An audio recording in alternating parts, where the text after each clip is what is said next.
बेमेतरा जिला के देवकर चौकी में अवैया ग्राम सलहेवारा में एक 20 बछर के युवक आशीष गुप्ता ला टिकटॉक वीडियो बनाना महंगा पड़ गए। युवक हा लगातार एक नाबालिग युवती संग टिकटॉक में वीडियो बना के अपलोड करत रहिस।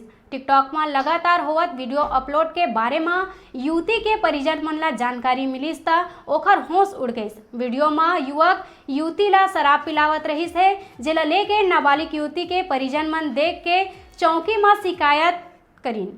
शिकायत के बाद युवक ला गिरफ्तार कर लिए गए हैं।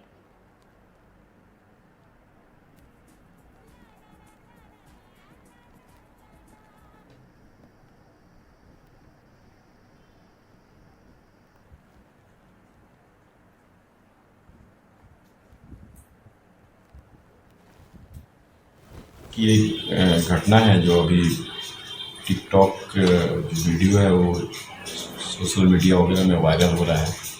उसमें अवयस्क बालिका है, उसकी रिपोर्ट पर से पुलिस चौकी देवघर में धारा 300/19 धारा 363 354 506 8 508 का अपराध और इसमें विवेचना की जा रही है। आरोपी की गिरफ्तारी की जाएगी इसमें और उसके विरुद्ध अभियोग न्यायालय प्रस्तुत किया जाएगा।